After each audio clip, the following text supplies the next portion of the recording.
Howdy there. If you don't mind subscribing, I'd appreciate that. Trying to build my channel. And so I'm going to show you about first thing to do with the dryer when it's not heating. Even if you feel heat inside, you're saying, hey, the clothes aren't drying. What the? How can a dryer be hot in there and not dry? How come my clothes? This is the second time I've run it through. What? So, first things first. And here is the first thing first. Right? I should have put some better clothes on, right? I just thought I'd throw this out there.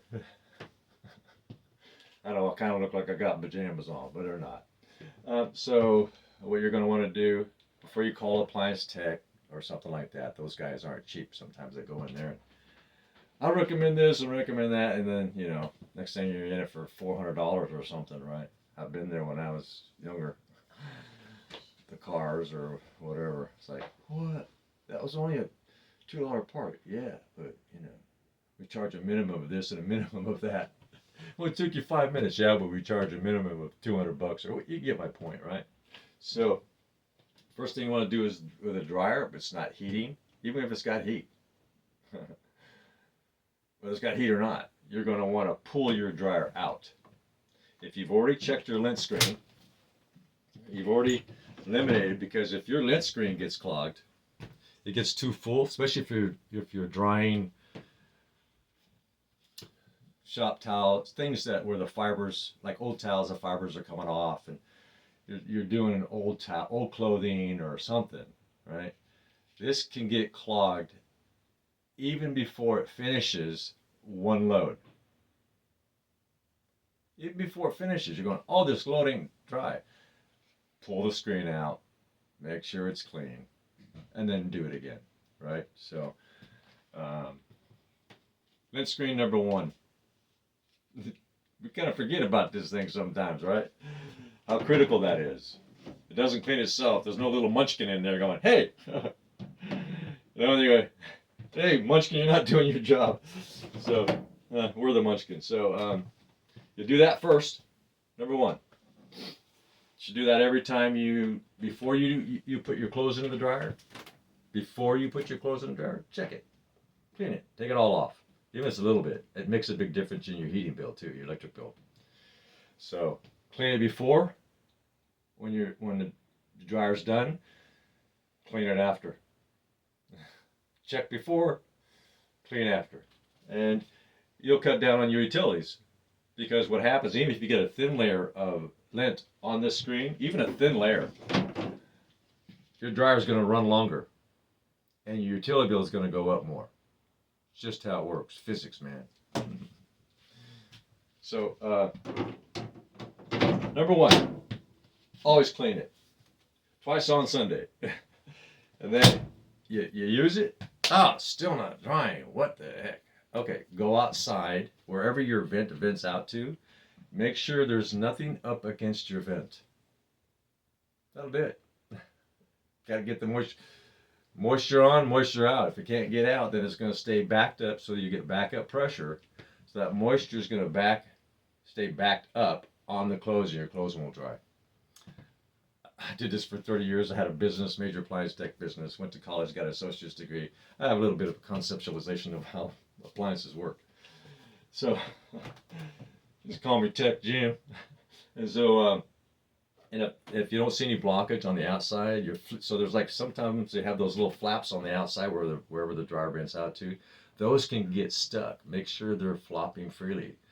Make sure that your fins on your external vent on the outside, going outside, is, because they'll just get stuck. Moisture or whatever, or lint gets clogged in the little corners, and it's not able to open and close freely.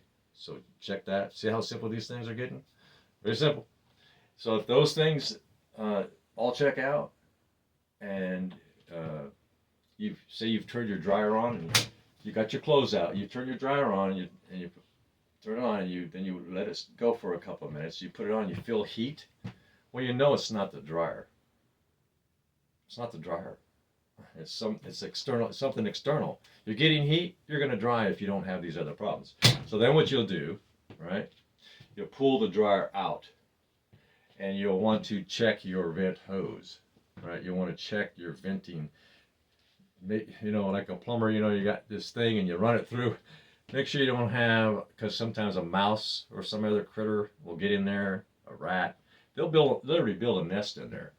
And one time I got a call of a noisy dryer, and I went out there and I typically would test it, say, "Well, what was that noise?" You know, I turn it on, I heard this, what the?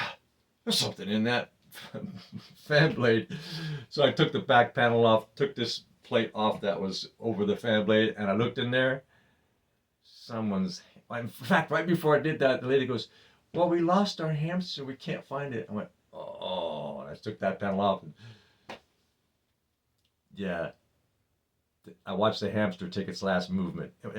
And that, anyway, sad, right? Yeah, I went, "Oh man, they lost their hamster." Yeah, I wasn't sure if I did I wasn't sure what I did when I turned it on was the coup de grace or not, but yeah, he was still warm. So I pulled out their hamster, and yeah, that's what your noise was. Your animal. Anyway, sidetrack, right? And I got so many appliance stories. Oh my gosh, crazy. U2, U2, the band. U2, the band. The lead guitarist. Yeah, I went out and did a service call. It was outside of suburbs. Really nice house, big house, beautiful house. And I went upstairs to look at his washer because it was leaking or something. And I was walking up the stairs and I went, "Why do you have all these gold albums?" I was thinking, this guy must bought these at an auction. So we got to talking. And I'm like, "Where'd you get?" Oh, he says, "I used to be the lead guitarist for U2 for 20 years. Okay. Of course, I didn't respond. I went, "Oh, cool." Right. And so I said, "So why did you quit?" He says, "I just got tired of the traveling." And where he lived, it had a really beautiful river going, I don't know, probably 50 feet from his back door. Beautiful scenery, beautiful house, freshly built. He obviously had it built. He picked a place somewhere in the world, and he says, "I want to live right here outside of Eugene, Oregon." Don't blame him. It's beautiful here. And so I got sidetracked again. I can't help it. All my stories. I'm a storyteller. I need to start making stories and put them on. Put the podcast storyteller. And so you're gonna pull your dryer out, check your vent line, make sure there's nothing, no animals in there. I even had birds fly out one time. Dryer wasn't heating. Took the back vent out. Disconnected the vent. And birds, I must have been 8 of them, flew out, dropped across my face. Because I was kind of in a cubby hole. I took it off and they come flying out. It was that one of those fingernail, I don't know. What do they call those? Where they do your nails and you fluff up your hair and make I forgot what this called. But they had them flying. There were blackbirds. They went flying all over the business in there. And women were getting their nails done and all that. Yeah, manicure stuff.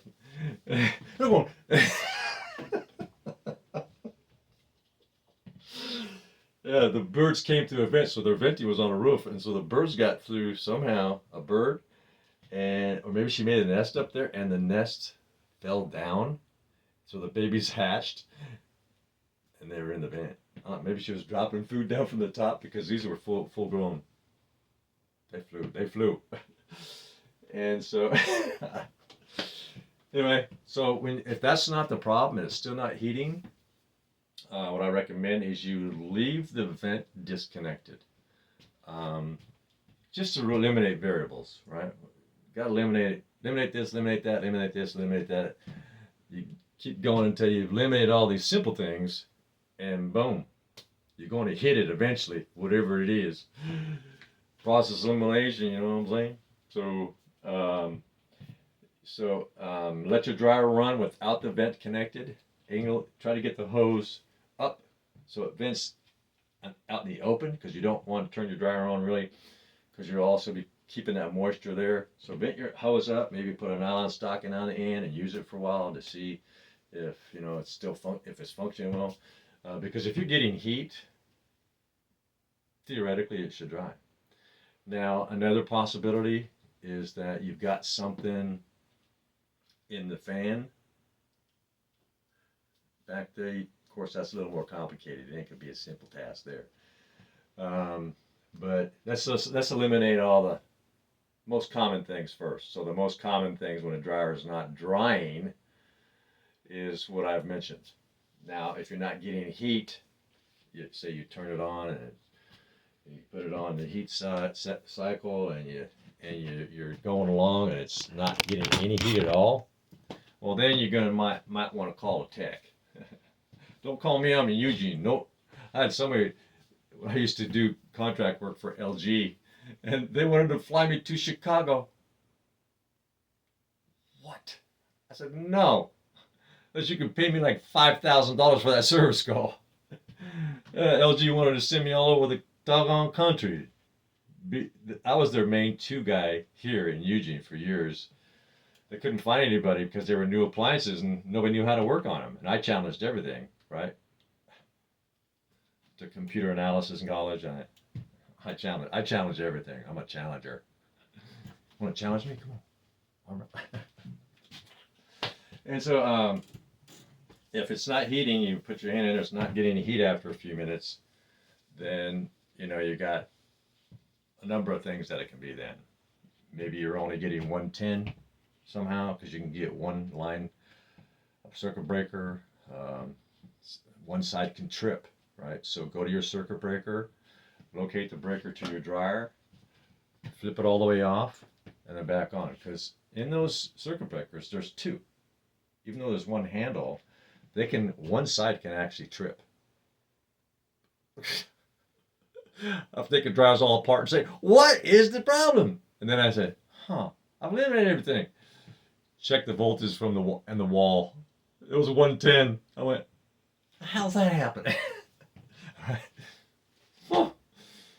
look at the breaker and it looks like it's, both of them are over, but internally it's tripped. So I flipped the breaker over and back, put the machine back together so I was getting 220, put it all back together, turn it on and said, okay, that'd be $200 for a breaker. I was there a long time, scratching my head saying, what? Something's intermittent happening. Something's not happening consistently. When I check it, it checks good. Then I go away and check something else, and all those things good, and I have to start over. And so I'd bend a wire this way, and it would show continuity. It was a bad wire, but it was only bad when it was in its permanent place. When I would disconnect the wire, check from end to end for continuity, I would turn it a certain way, and I would get contact. Frustrating for a tech. When those things happen, it's like, every time I check it, it's got continuity, it's got voltage. Why when I put it all back together, something's not happening right? Yeah, the wire's just barely broken, and you get the idea. Frustrating tech, I'm telling you. Those unusual, like Murphy's Law, anything that can happen, will, and it does. And I've probably seen a lot of it. There's homes I had to go back multiple times because of situations like that. I didn't have time to stay there. I have other calls after. Each call typically stayed for about 30 minutes on average. Well, probably not 30 minutes, but I was pretty quick. Get in there, diagnose. It's usually simple things, right? Mostly. So I was in and out pretty quick. Fix the machine, and off I went. And so, if you're still, you do all those things, the venting check, and go to your breaker, and you reset that breaker, and it's still not heating.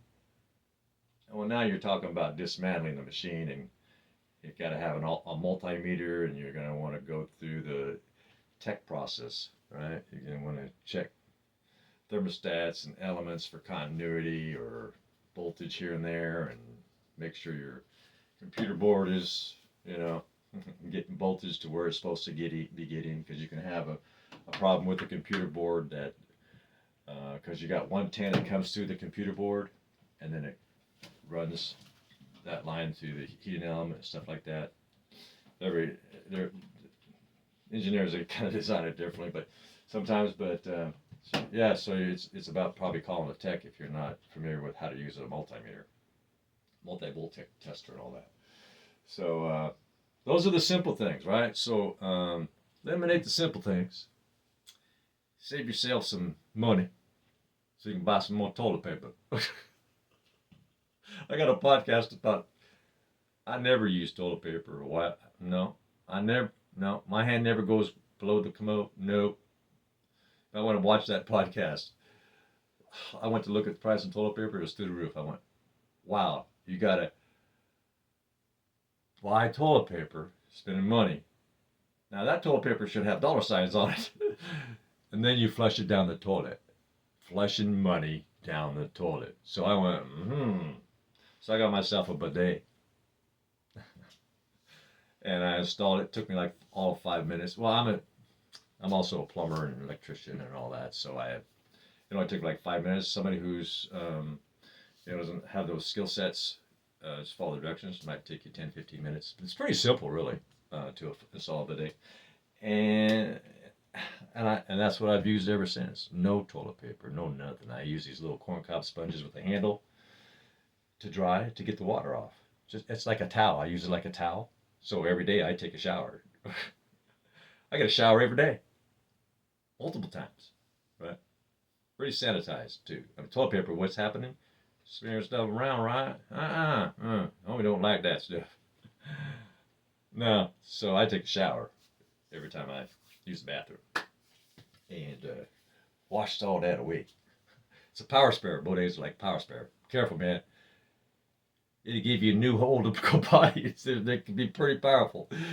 Mine is like, oh shoot, that was a little high.